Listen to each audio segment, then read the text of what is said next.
कल हम लोग बात कर रहे थे सिनुसॉइडल वेव इक्वेशन की और जैसा कि मैंने कल भी बताया था कि अगर हम श्रोडिंगर वेव इक्वेशन को सॉल्व करना चाहते हैं या श्रोडिंगर इक्वेशन के बारे में बात करना चाहते हैं तो हमें समझना होगा कि सिनुसॉइडल वेव इक्वेशन क्या होती है, क्योंकि श्रोडिंगर ने इस सिनुसॉइडल वेव इक्वेशन का यूज करके ही और जो इलेक्ट्रॉन है जो एक वेव मोशन में किसी ऑर्बिट में घूम रहा है उसके लिए इसे अप्लाई किया और पता किया कि वो किस तरह से घूम रहा है और कहाँ वो पाया जा सकता है और वगैरह वगैरह बहुत सारी चीजें। ठीक है, तो ये हमारा डेरिवेशन कल अधूरा रह गया था, तो हम वापस से थोड़ा सा जो है जल्दी जल्दी से करते हैं और फिर इसको पूरा करते हैं कि ये क्या है एक्चुअली। तो हमने बात की थी कि मान लीजिए कि कोई एक हमने इलेक्ट्रॉन को क्या माना, इलेक्ट्रॉन को माना कि वो न्यूक्लियस के चारों तरफ एक ऑर्बिट में वेव की तरह उसके चारों तरफ घूम रहा है ना। और पहले हम एक डायरेक्शन में लेते हैं कि हम सिर्फ एक्स डायरेक्शन के अंदर बात करते हैं कि एक्स डायरेक्शन के अंदर वो अगर एक फाई एम्पलीट्यूड के साथ में एक पर्टिकुलर टाइम पर अगर हम यहाँ पे एक स्टैंडिंग वेव बनाए तो हमने कहा ये स्टैंडिंग वेव की तरह बिहेव कर रहा है, ये स्टैंडिंग वेव ये इस तरह से। ठीक है, तो इस पर्टिकुलर टाइम पर भी इसका कुछ एम्पलीट्यूड है, इस पर्टिकुलर टाइम पे भी, इस पर्टिकुलर टाइम पे भी, ये सब एम्पलीट्यूड्स इसके अलग अलग टाइम पर है। ठीक है ना, और एक किसी पर्टिकुलर टाइम पर अगर हम इसका एम्पलीट्यूड की बात करें तो उसको हमने रिप्रेजेंट किया है फाई से। तो ये हमने यहाँ पर टर्म ली है फाई, जो कि इसके एम्पलीट्यूड को बताती है एट पर्टिकुलर टाइम। तो उसके लिए हम एक इलेक्ट्रॉन वेव इक्वेशन लिख सकते हैं जो हमारी इक्वेशन 1 है, और ये डिपेंड करती है दो चीजों पर कि x की वैल्यू क्या है और टाइम की वैल्यू क्या है। क्यों? क्योंकि एक पर्टिकुलर टाइम पर ये यहां पर है, अगर हमने इसकी वैल्यू यहां पर इस पर्टिकुलर जगह पर देखी है तो ये एक पर्टिकुलर टाइम पर है, लेकिन अगर हम इसी चीज को कहां देखने लगेंगे, यहां देखने लगे, तो इस पर्टिकुलर जगह पर जो टाइम है वो क्या हो जाएगा, बदल जाएगा, और डिस्टेंस भी क्या हो जाएगी, बदल जाएगी। तो x हमारा डिस्टेंस था, यहाँ पे ये जो x है वो हमारा डिस्टेंस था, और ये जो t है ये हमारे पास टाइम था। ये दोनों का वेव फंक्शन होता है या दोनों का फंक्शन होता है या दो चीजों पर डिपेंड करता है। तो हम यहाँ पर फाई की वैल्यू को अलग अलग तरीके से सॉल्व करेंगे, तो इसलिए हम यहाँ पर लेते हैं कि phi equals to F X, F जो x है उसके ऊपर फंक्शन लगाएंगे और जो टाइम है उसके ऊपर हम फंक्शन लगाएंगे। ठीक है ना, तो एक स्टेशनरी वेव जो मोशन में है उसके लिए अगर हम gt की वैल्यू देखें तो इसकी जो वैल्यू आती है वो होती है a sin theta 2 pi nu t। इसको हमने इक्वेशन 3 नाम दिया था। फिर हमने इक्वेशन 2 और ये जो इक्वेशन हमारे पास में 3 है, इन दोनों इक्वेशंस को मिला करके और हमने इस phi F X dot G T में जी टी की जो वैल्यू है जो इक्वेशन 3 से है वो हमने यहाँ पुट कर दी थी। तो ये वैल्यू हमने यहाँ पुट कर दी। उसके बाद में जो हमारे पास में इक्वेशन आया 4, इस इक्वेशन को 4 को हमने दो बार डिफरेंशिएट किया, पहले एक बार डिफरेंशिएट किया फिर दूसरी बार डिफरेंशिएट किया, और हम किसके रेस्पेक्टिव कर रहे हैं, हम जो टाइम है उस टाइम के रेस्पेक्टिव इसको डिफरेंशिएट कर रहे हैं। तो हमने यहाँ पर देखो डी फाई ये del phi upon D T, क्योंकि हम इसको टाइम के विद रेस्पेक्टिव कर रहे हैं, तो हमने डी टी ये आपका एफ एक्स और ए, और ये मैंने कल आपको बताया भी था कि साइन ए एक्स, तो ये वैल्यू ए है और ये वैल्यू x है। तो sine A X equals to A cos A X होता है, तो ये हमने लिख दिया यहाँ पे a कॉस ए एक्स। ठीक है, सो इस तरह से ये वैल्यू हमारे पास में आ गई। फिर हम इसको दूसरी बार डिफरेंशिएट करेंगे तो ये D square phi upon D T D two, और ये वैल्यू फिर वही एफ एक्स ए और 2 पाई न्यू। अब cos ax जो है, अब ये क्या है, ये cos ax है, ये cos का a और ये cos का x। तो cos ax होता है माइनस a sin ax, तो माइनस होता है तो इसलिए हम यहां पर इसका साइन ले लेते हैं, हमने यहाँ पे पहले ही साइन ले लिया, और फिर ये हमारे पास में a मतलब 2 पाई न्यू साइन और फिर 2 पाई न्यू a और जो t है वो x। तो ये हमारे पास में इक्वेशन आ गया, और अब हम इस इक्वेशन को, ये जो इक्वेशन हमारे पास में है इस इक्वेशन को रीअरेंज करेंगे और इक्वेशन 3 से इसमें कुछ वैल्यू पुट करेंगे, ठीक है। तो इसको रीअरेंज करते हैं, तो ये हमारे पास वैल्यू यही है, ये माइनस एफ एक्स वही है। अब इसको अगर आप मल्टीप्लाई करोगे 2 पाई न्यू को, तो ये 4 पाई स्क्वायर न्यू स्क्वायर हो जाएगा, तो 4 पाई न्यू स्क्वायर। अब हमारे पास क्या बचा, एक हमारे पास बचा इस इक्वेशन के अंदर ए, और एक हमारे पास बचा साइन 2 पाई न्यू टी। तो ए साइन 2 पाई न्यू टी। अब आप इक्वेशन 3 को देखो, तो gt की वैल्यू क्या है, a sin 2 pi nu T. तो इस a sin 2 pi nu T की जगह हम gt रख सकते हैं। तो हम यहां पर क्या करते हैं, हम यहां पर ये जो gt है वो रख देते हैं किसकी जगह पर, ये जो हमारे पास में a sin न्यू टी जो बचा है उसकी वजह, उसकी प्लेस पर, ठीक है। अब जो हमारे पास इक्वेशन 2 था जिसको हमने है ना, ये इक्वेशन 2 जिसको हमने आगे सॉल्व किया था क्वेश्चन के लिए, अब हम इस इक्वेशन को भी, इस 2 इक्वेशन को भी डबल डिफरेंशिएट कर दें। तो मान लीजिए कि हम इस 2 इक्वेशन को डबल डिफरेंशिएट करेंगे, तो वही हम सीधा लिख देते हैं, जैसे हमने यहाँ पर x के रेस्पेक्ट टू इसको, सॉरी t के रेस्पेक्ट टू किया था, अब हम यहाँ पर इसको x के रेस्पेक्ट टू डिफरेंशिएट करेंगे। तो D square phi upon D x square, पहले हमने t के साथ किया था, तो D square phi upon D T square आया था। अब ये हमारे पास में x के रेस्पेक्टिव है, तो D square phi upon D X two equals to, ये gt हमारे पास में एज सच, कहां गया इक्वेशन 2, ये gt हमारे पास एज सच, और ये जो fx है, क्योंकि हम अब f के x के रेस्पेक्टिव कर रहे हैं, तो fx को हम क्या लिख सकते हैं, D square f x upon D T square, है ना। तो ये हमारे पास में हो जाएगा D square f x upon D x square. ये हमारे पास इक्वेशन आ गया 6। तो हमारे पास में 3 इक्वेशन है, इक्वेशन 1, इक्वेशन 5 और इक्वेशन 6। इन तीनों इक्वेशन से अगर हम देखें, तो हम सबसे पहले लेते हैं इक्वेशन 6 से, ये इक्वेशन 6 से, तो हमने ये वैल्यू रख दी इक्वेशन 6 से, ये हमारी पास वैल्यू आ गई इक्वेशन 6 से, same as it is. Now अब ये वैल्यू आ गई। अब ये जो वैल्यू है ये क्या है, इसको अगर हम देखें, देखो इक्वेशन 1 में हमने क्या लिया हुआ है, D square phi upon D del x square, ठीक है। तो यही वैल्यू आ रही है, तो 1 अपॉन वी स्क्वायर यहां पे लिखेंगे,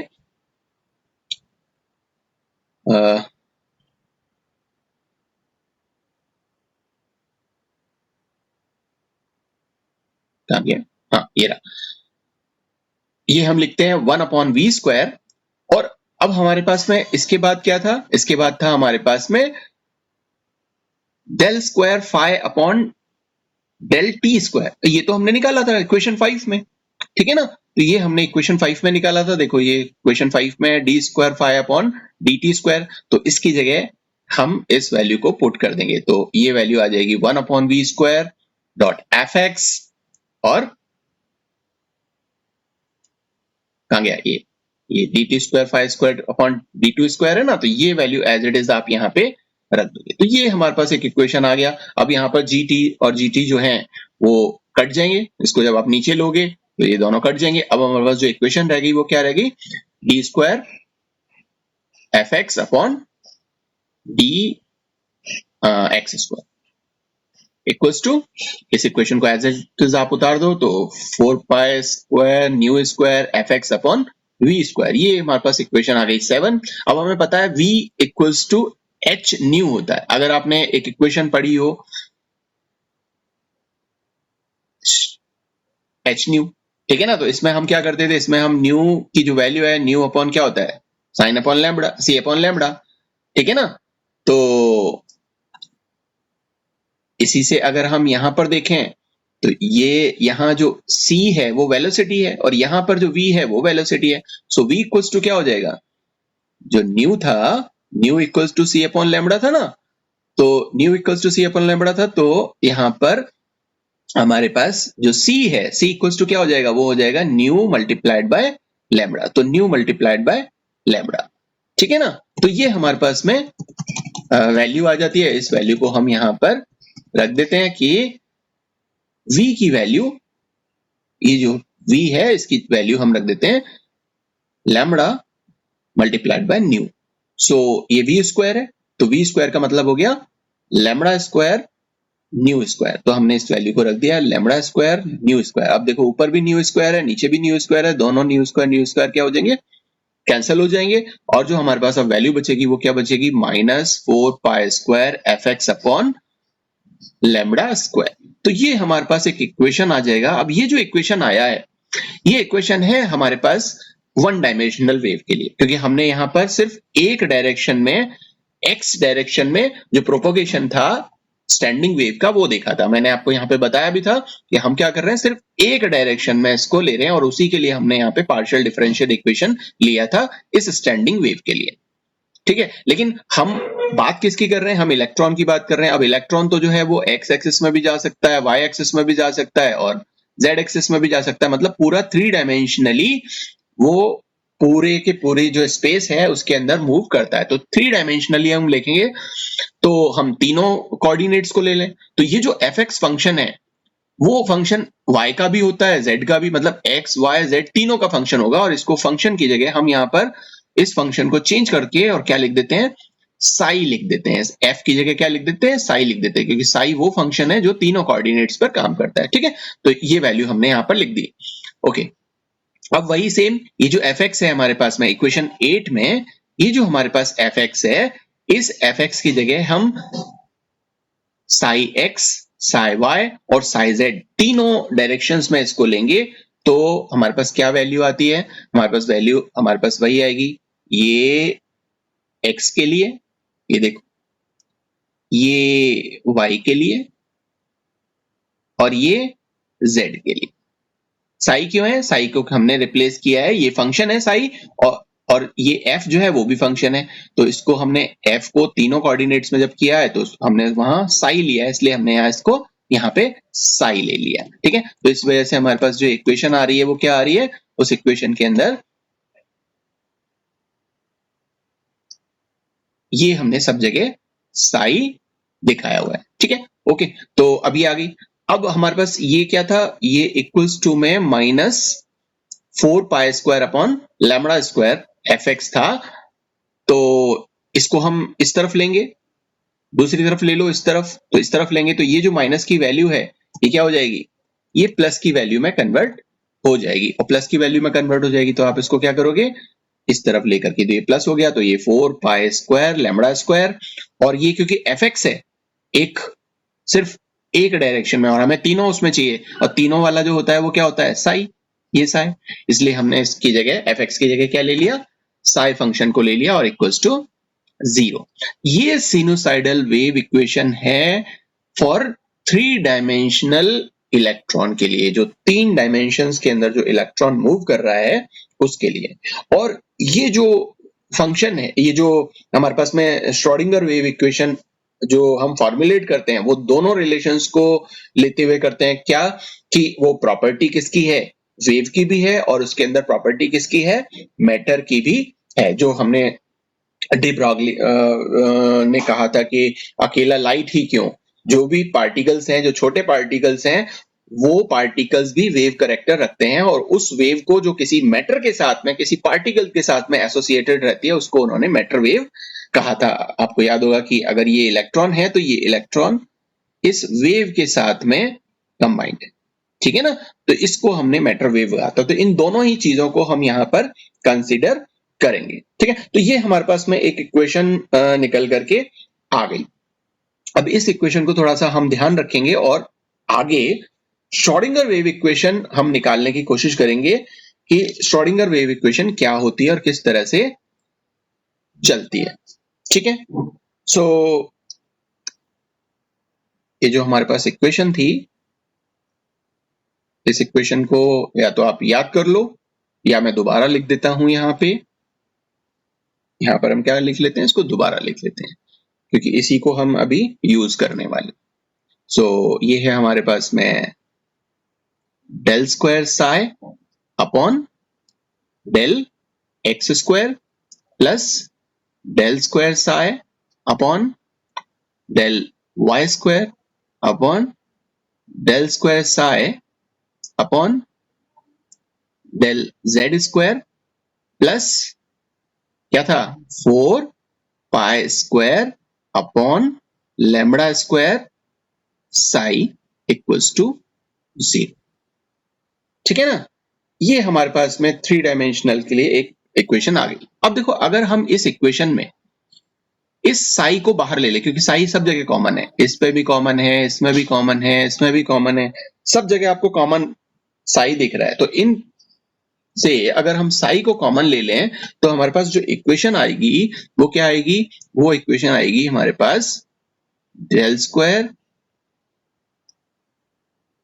D x square plus del square D Y square plus del square D Z square, और इसको किया हमने ब्रैकेट में बंद, और ये हमारे पास में हो गया psi plus 4 pi square psi upon lambda square equals to 0।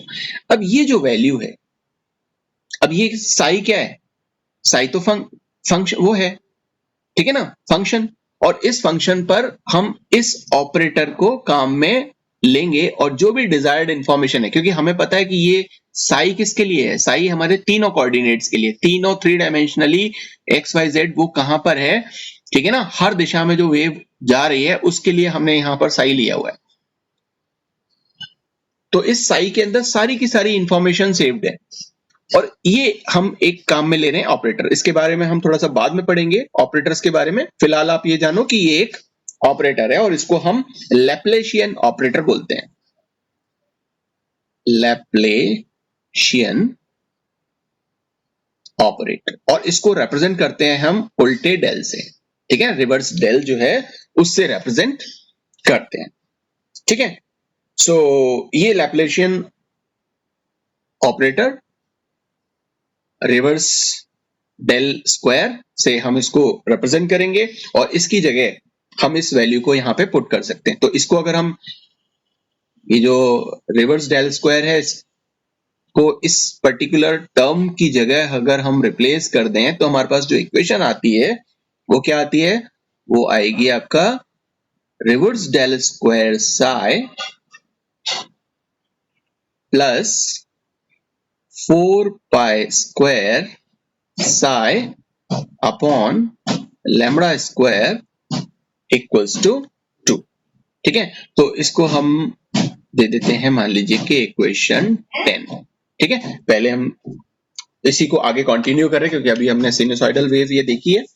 अब ये जो इक्वेशन 10 है ये एक फंडामेंटल पोस्टुलेट है श्रोडिंगर ट्रीटमेंट के लिए, ठीक है ना, जो हम सभी तरह के जो पार्टिकल्स हैं उस पर अप्लाई कर सकते हैं, जितने भी माइक्रो पार्टिकल्स हैं, चाहे वो इलेक्ट्रॉन्स पर बात करें, चाहे प्रोटॉन्स पे बात करें, चाहे एटम्स पे बात करें, या फिर फोटॉन्स पे बात करें, क्योंकि हमें पता है कि हम इसको एक पार्टिकल की तरह तो ले ही रहे हैं, लेकिन हम फोटोन की तरह भी तो बिहेव कर रहा है ये, और फोटोन की तरह बिहेव कर रहा है। तो डी ब्रॉग का जो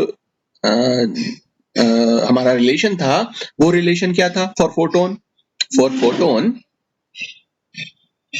डी ब्रॉग ने बोला था lambda equals to h upon m v, ठीक है, वी या यू, वी यहां पर सिर्फ वेलोसिटी दिखा रहा है, ठीक है ना।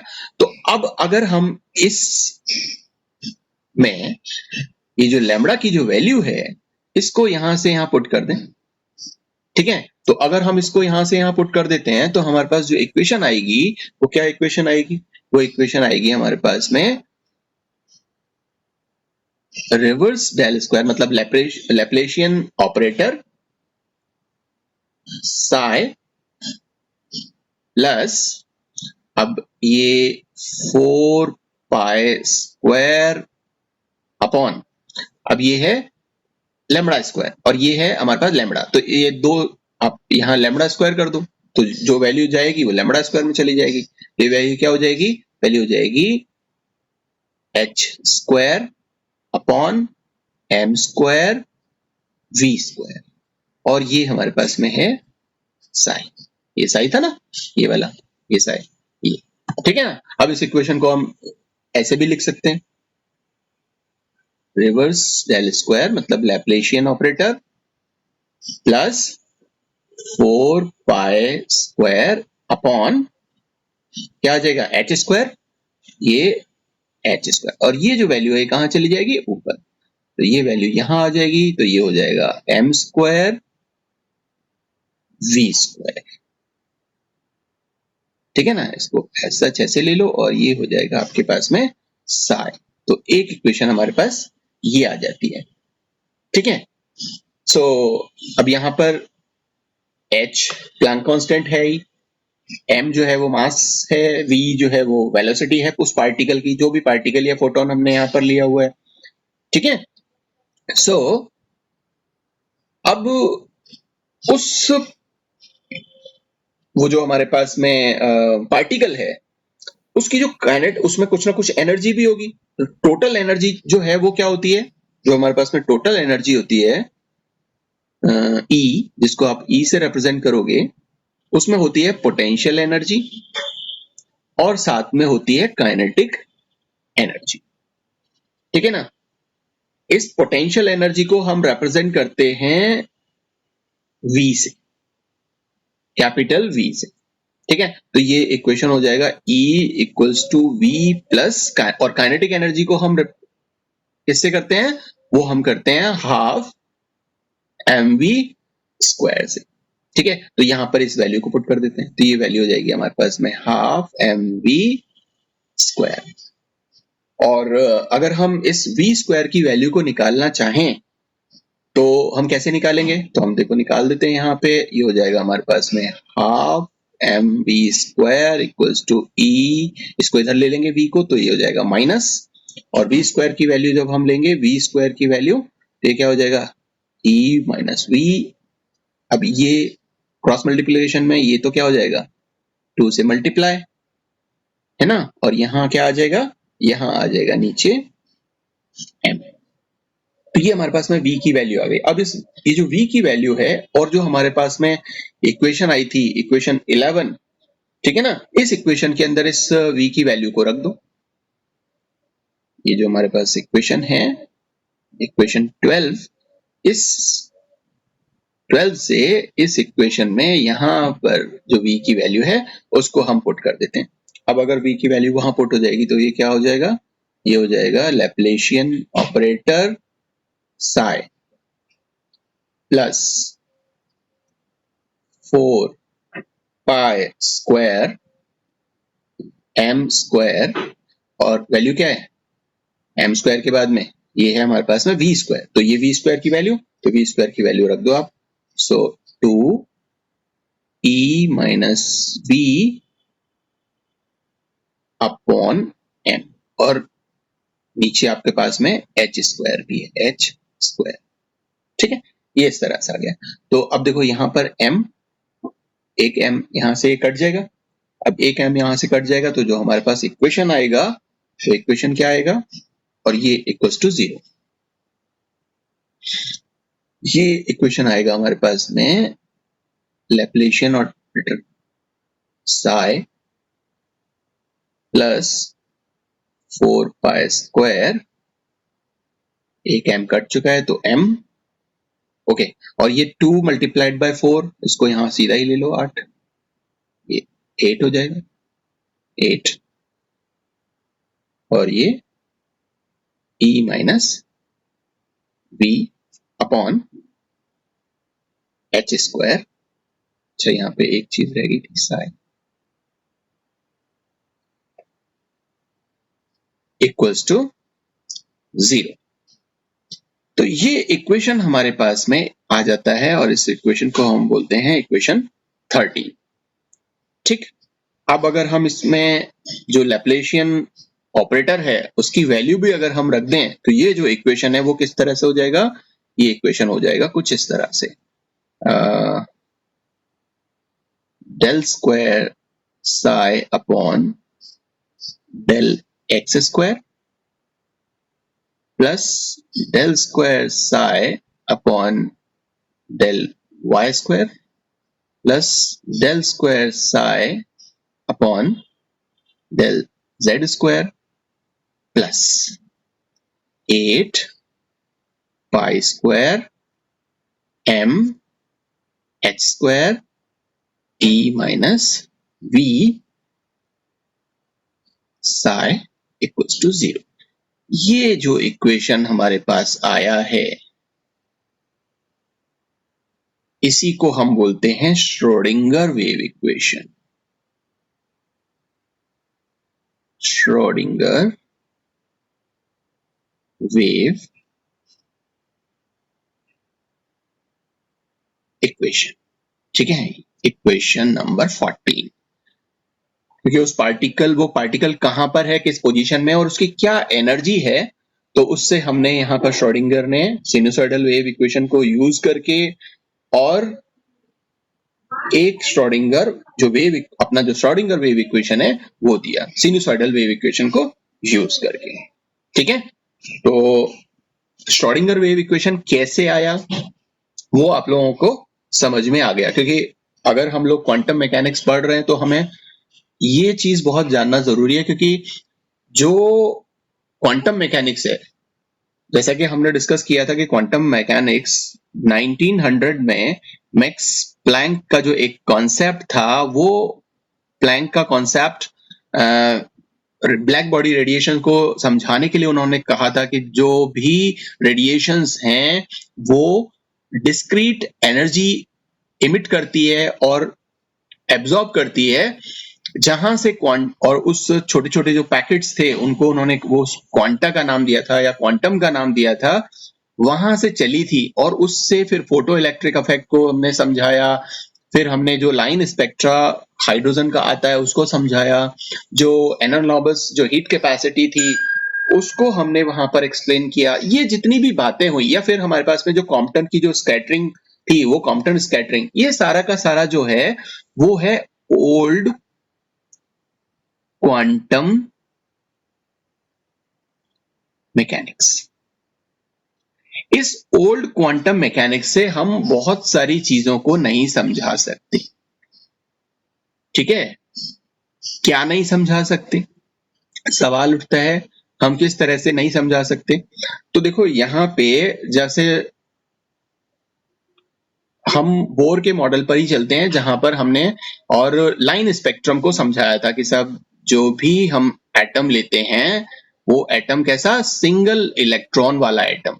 उस सिंगल वाले इलेक्ट्रॉन में या हाइड्रोजन वाले इलेक्ट्रॉन में कॉन्टिन्यूअस स्पेक्ट्रम की जगह लाइन स्पेक्ट्रम आता है, लेकिन वो सिर्फ एक इलेक्ट्रॉन सिस्टम के लिए काम करता है। वन इलेक्ट्रॉन जो सिस्टम है सिर्फ उसके लिए वैलिड है। अगर वहां पे 2 इलेक्ट्रॉन, 3 इलेक्ट्रॉन, 4 इलेक्ट्रॉन हो जाएं तो हम उस सिस्टम से वो जो लाइमन बामर पाशन सीरीज जो है उसको हम सिर्फ और सिर्फ एक इलेक्ट्रॉन के लिए समझा सकते हैं। ज्यादा इलेक्ट्रॉन हो जाते हैं तो उसको हम वहां पे एक्सप्लेन नहीं कर पाते। तो इसी वजह से इन कुछ चीजों को, इन कुछ कमियों को दूर करने के लिए एक नया जो मॉडल था, उस मॉडल पर 2 लोगों ने काम किया था, जिसको हमने अब बात की थी कि जो इरविन श्रोडिंगर थे और जो वर्नर हाइजेनबर्ग थे, इन्होंने काम किया। और दोनों ने, एक ने काम किया वेव मैकेनिक्स को लेकर के और एक ने काम किया मैट्रिक्स मैकेनिक्स को लेकर के, और जो रिजल्ट आया वो सेम आया। और हम वहां पर देख पाए कि जो नया जो मॉडल है एटम का वो किस तरीके का होता है। वो वहां पर जो हम पहले मॉडल पढ़ते आए कि साहब ये न्यूक्लियस है और इसके चारों तरफ इस तरह से कंसेंट्रिक सर्कल्स के अंदर ये ऑर्बिट्स होते हैं और यहाँ इलेक्ट्रॉन रहता है, इस तरह का मॉडल जो है वो अब काम नहीं करता जब हम किसकी बात करें, जो हमारे पास में मॉडर्न मैकेनिक्स है या मॉडर्न जो वेव मैकेनिक्स है उसके थ्रू। ठीक है, सो श्रोडिंगर हम, क्योंकि यहाँ पर हाइजेनबर्ग का जो मैट्रिक्स है वो नहीं पढ़ रहे, मैट्रिक्स मैकेनिक्स, हम यहाँ पर सिर्फ श्रोडिंगर वेव इक्वेशन पढ़ रहे हैं, क्योंकि हम कहीं ना कहीं जो केमिस्ट्री से रिलेटेड जो चीजें हैं उस पर ज्यादा जोर देना चाहेंगे बजाय मैथमेटिक्स के, क्योंकि जो मैट्रिक्स मैकेनिक्स है वो प्योरली मैथमेटिक्स वहां पर है और वो हमारा कंसर्न भी नहीं है, और केमिस्ट्री में वो ज्यादा यूजफुल भी नहीं है कि उसको हम उस तरह से समझाएं। ठीक है, क्योंकि हम यहाँ पर इलेक्ट्रॉन की बात कर रहे हैं और इलेक्ट्रॉन जो है वो वेव लाइक मोशन होता है। डिब्रॉक के जो हाइपोथेसिस थी उसके अकॉर्डिंग डुअल नेचर रखता है, पार्टिकल नेचर, फिर फोटोन नेचर, दोनों टाइप का नेचर रखता है वेव नेचर, है ना। तो इस वजह से हम यहाँ पर केवल श्रोडिंगर वेव इक्वेशन को स्टडी करेंगे। अच्छा, ये श्रोडिंगर वेव इक्वेशन हमारे पास में आ गई। अब इस श्रोडिंगर वेव इक्वेशन की कुछ अदर फॉर्म भी हो सकती है या कुछ एक दूसरी फॉर्म भी हो सकती है। अब वो दूसरी फॉर्म क्या होगी, थोड़ी सी उस पर बात करते हैं। ठीक है, ओके। सो ये जो इक्वेशन है इसको मैं एक दूसरे पेज पे चल रहा हूं और यहां हम इस इक्वेशन को दोबारा लिखते हैं। क्या था हमारा इक्वेशन?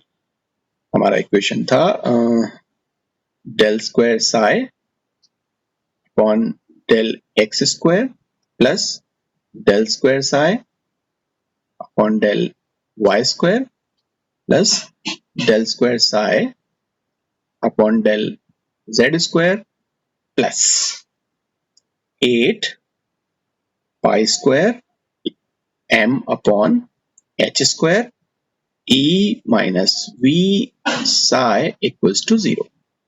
ये हमारे पास इक्वेशन था। तो इस इक्वेशन को हम दूसरी तरह से भी लिख सकते हैं।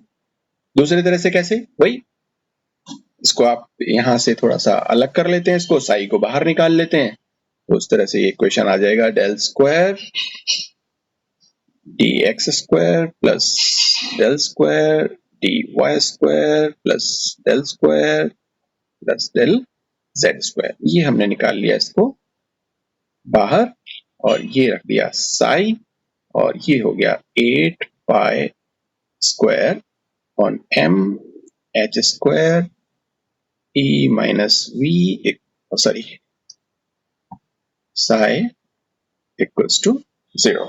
ये इक्वेशन हमारे पास में आ गया, एक इक्वेशन 15। अब इस इक्वेशन में ये जो हमारे पास में इक्वेशन आया है, इस इक्वेशन में दोनों तरफ हम क्या करते हैं, दोनों तरफ मल्टीप्लाई करते हैं। किसका? मल्टीप्लाई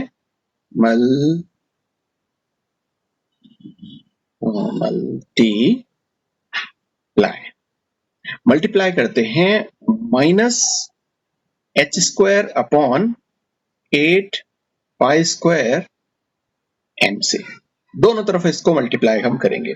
तो देखो दोनों तरफ अगर हम इसको मल्टीप्लाई करेंगे तो पहला मल्टीप्लिकेशन हमने यहाँ पर किया तो ये वैल्यू हो जाएगी minus H square upon 8 pi m pi square और ये हमारे पास में del square D x square plus del square D Y square plus del square upon del z square और साइन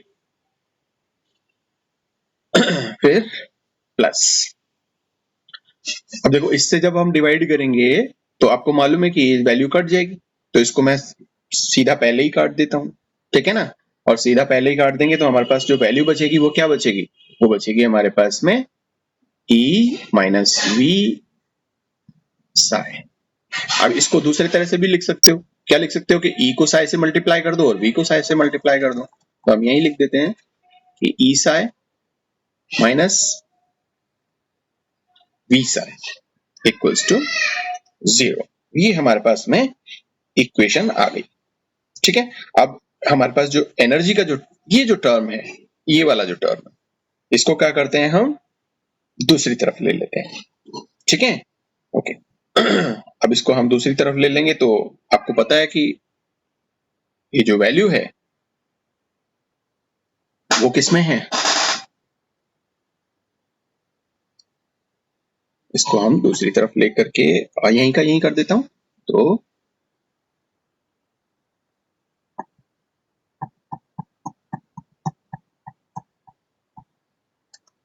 हमारे पास वैल्यू आती है, वो क्या आती है, v psi इक्वल्स टू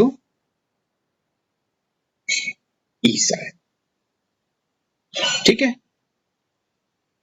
और इसको इसमें भी साई है, इसमें भी साई है, इन दोनों में साई है, इसमें भी साई है और इस इक्वेशन में भी साई है, ठीक है ना, ये वाला साई। तो इनको भी कॉमन ले लेते हैं, तो हम इसको यहाँ कॉमन ले सकते हैं। इसको मैं यहाँ से डिलीट करके हमारा टाइम थोड़ा सा बच जाएगा। इसको यहाँ से हम करेंगे डिलीट और यहीं लिख देंगे कि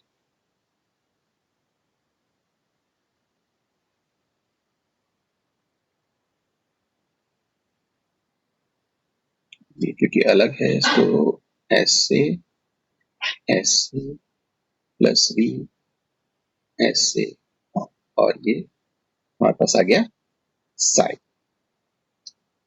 ठीक, सो इस तरह से ये इक्वेशन हमारे पास में आ गई है एक। अब हमें पता है ये जो चीज है वो लैप्लासियन ऑपरेटर है, तो आप यहां पे डायरेक्टली रख लो minus H square 8 pi square M Laplacian operator plus V इसका ये psi equals to E psi. अब ये जो इसमें एक वैल्यू हमारे पास ये जो वैल्यू आई है, ये वाली जो वैल्यू, इसको हम बोलते हैं हैमिल्टन ऑपरेटर और इसको हम रिप्रेजेंट करते हैं किससे, H Sai equals to E Sai. ये एक दूसरी इक्वेशन है या दूसरा फॉर्म है किसका, श्रोडिंगर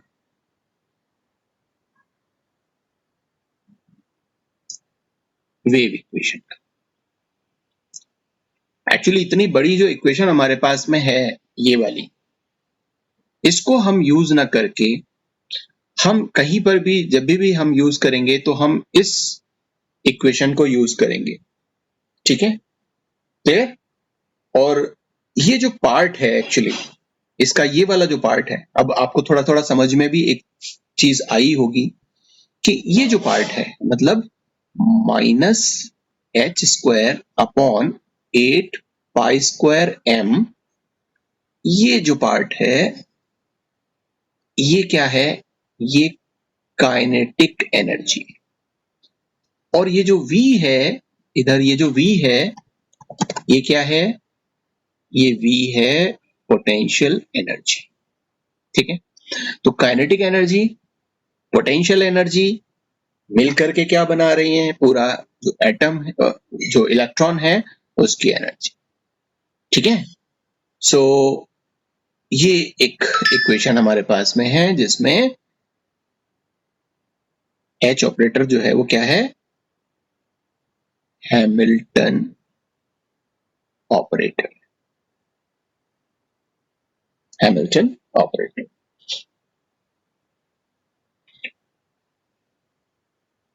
अब श्रोडिंगर वेव इक्वेशन, ये जो हमारे पास में श्रोडिंगर वेव इक्वेशन आई है, जितने भी आप लोग मैथमेटिक्स वाले हो, ठीक है, मैं तो मैथमेटिक्स वाला नहीं हूं बट मुझे थोड़ी सी मैथमेटिक्स पढ़नी पड़ती है जो मुझे ज्यादा समझ नहीं आती, लेकिन फिर भी आप लोगों को क्योंकि मुझे पढ़ाना है तो मुझे थोड़ा सा पढ़ना पड़ता है कि हाँ किस तरह से मैथमेटिक्स काम कर रही है यहाँ पे। सो क्या बताने वाला था, हाँ, कि ये जो श्रोडिंगर वेव इक्वेशन है ये एक स्पेशल टाइप का इक्वेशन है। श्रोडिंगर वेव इक्वेशन एक स्पेशल टाइप का वेव इक्वेशन है। अब देखो जितनी भी इक्वेशंस होती हैं उसका कुछ ना कुछ फंडामेंटल होता है। ठीक है, कुछ ना कुछ फंडामेंटल जरूर होता है कि वो इक्वेशन कहाँ से आई, कैसे आई, उसका कुछ ना कुछ फंडामेंटली हम उसको ड्राइव करते हैं, या है ना। लेकिन अगर आप श्रोडिंगर वेव इक्वेशन को देखो और आप अगर किसी से पूछो कि साहब श्रोडिंगर वेव इक्वेशन कहां से आई, कैसे ड्राइव हुई, तो इस बात का जवाब नहीं मिलेगा, क्योंकि श्रोडिंगर वेव इक्वेशन कहां आई, कहां से आई, क्या फंडामेंटल है, कैसे ड्राइव हुई, तो भाई ये केवल श्रोडिंगर बता सकता है, क्योंकि ये केवल और केवल श्रोडिंगर के दिमाग में ये इक्वेशन आई और उन्होंने उस इक्वेशन को बनाया। कोई फंडामेंटल आधार नहीं है इसका। वैसे तो देखो क्वांटम का भी कोई आधार नहीं है।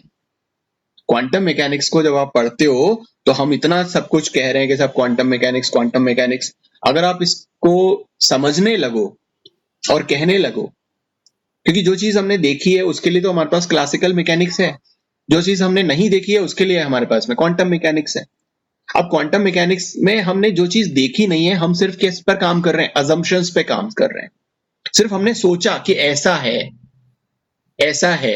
अब वाकई में वो कैसा है कैसा नहीं है, तो उन अजम्पशंस के अकॉर्डिंग जितने भी हमारे ऑब्जर्वेशंस थे, जिनको हम एक्सप्लेन नहीं कर पा रहे थे क्लासिकल मैकेनिक्स के थ्रू, तो इन अजम्पशंस को लेकर के या इस वेव मैकेनिक्स को लेकर के हम उन एक्सपेरिमेंट्स के पीछे का जो लॉजिक है उसको समझा सकते हैं।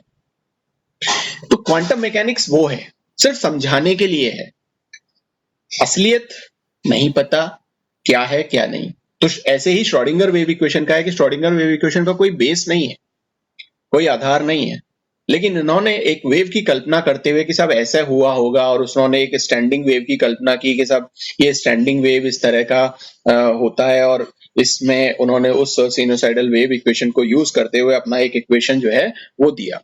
तो ये सिर्फ श्रोडिंगर के दिमाग की उपज है, और इसी उपज से हम सारी की सारी जो माइक्रोस्कोपिक जो वर्ल्ड है उसकी सभी चीजों को एक्सप्लेन कर पाते हैं। तो कहीं ना कहीं ये ठीक भी है, लेकिन फंडामेंटल कुछ नहीं। क्लियर? तो ये मैं जैसे कह रहा था कि ये एक स्पेशल टाइप का वेव इक्वेशन है, और इसे हम आइगन इक्वेशन कहते हैं। Eigen equation.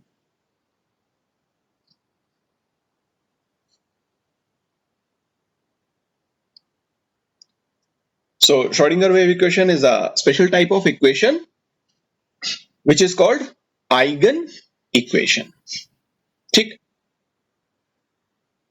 अब आइगन इक्वेशन क्या होते हैं, आइगन ऑपरेटर्स क्या होते हैं, आइगन फंक्शंस क्या होते हैं, उस पर हम बात करेंगे। ठीक है। सो वैसे तो हम इस टॉपिक को पता नहीं आज पूरा कर पाएंगे या नहीं, लेकिन फिर भी मैं आपको थोड़ा सा यहाँ पे बताना चाहता हूँ। कुछ हमारे यहाँ पे साथ में जो स्टूडेंट्स हैं वो बायो ग्रुप के भी हैं, मैं भी बायो ग्रुप का ही हूँ।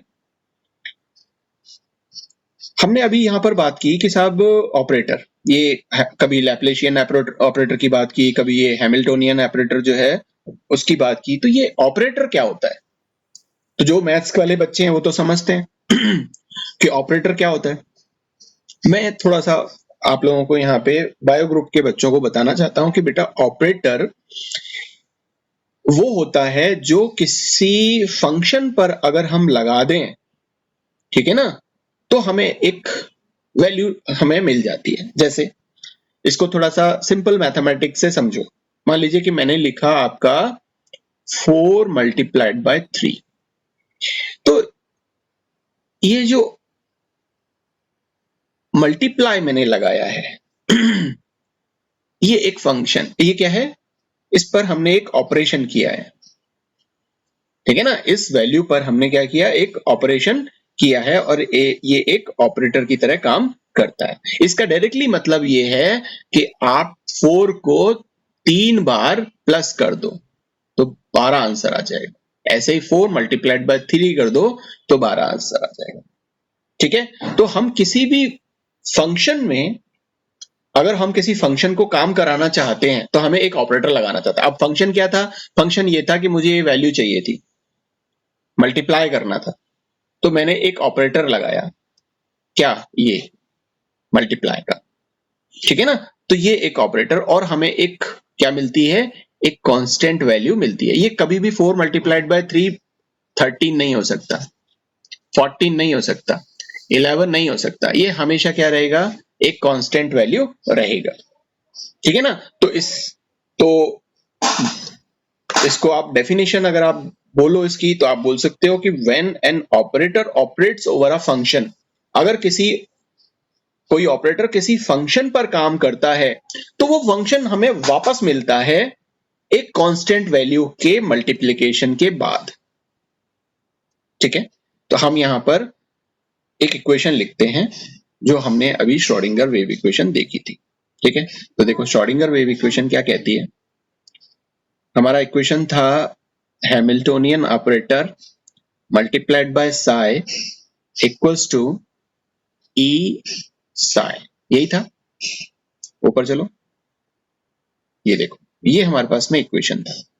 अब मैंने क्या कहा, मैंने कहा कि एक ऑपरेटर किसी फंक्शन पर काम करता है, मतलब ये जो साई है ये हमारा क्या है, फंक्शन। वेव फंक्शन है ना, इसको हम फंक्शन बोल रहे हैं। अब इस फंक्शन पे हमने क्या लगाया, ये ऑपरेटर लगाया, तो हमें वो फंक्शन दोबारा मिलता है, हमें ये फंक्शन दोबारा मिला, लेकिन एक कांस्टेंट वैल्यू के साथ। तो ई क्या है, ई एक कांस्टेंट वैल्यू है। ठीक है, मेरी बात समझ में आ गई। ऑपरेटर वो होता है जो किसी फंक्शन पर लगता है और हमें वो फंक्शन वापस मिलता है एक कांस्टेंट वैल्यू के मल्टीप्लिकेशन के बाद। ठीक है, so E is nothing but a constant value, या एक कांस्टेंट है। साई आपको पता ही है, साई जो है वो फंक्शन, और ये हमारे पास जो एच है वो एक ऑपरेटर है जिसको हम हैमिल्टोनियन ऑपरेटर बोलते हैं। ठीक है ना। अब यहां एक चीज ध्यान रखना, जब भी आप इस तरीके की चीजों को करोगे जहां आप निकालोगे कि आइगन फंक्शन क्या है, ऑपरेटर क्या है, वैल्यू क्या है, आइगन वैल्यू कभी इमेजिनरी नहीं होती। ये जो आइगन वैल्यू आई है ना ई, ये कभी इमेजिनरी वैल्यू नहीं होती, ये आपकी हमेशा एब्सोल्यूट वैल्यू होती है। तो ये हो गया आपका आइगन ऑपरेटर। जिस पर आप काम कर रहे हो, जिस फंक्शन पर, उस फंक्शन को हम क्या बोलेंगे, आइगन फंक्शन, आइगन फंक्शन। और ये जो ई जो है, जो एक कांस्टेंट है, ये क्या है, इसे हम बोलेंगे आइगन वैल्यू, आइगन वैल्यू। ठीक है, और ये जो साई है ये क्या है, ये वही सेम फंक्शन है, जो सेम फंक्शन जिस पर हमने ऑपरेटर काम में लिया था। ठीक है, तो जो फंक्शन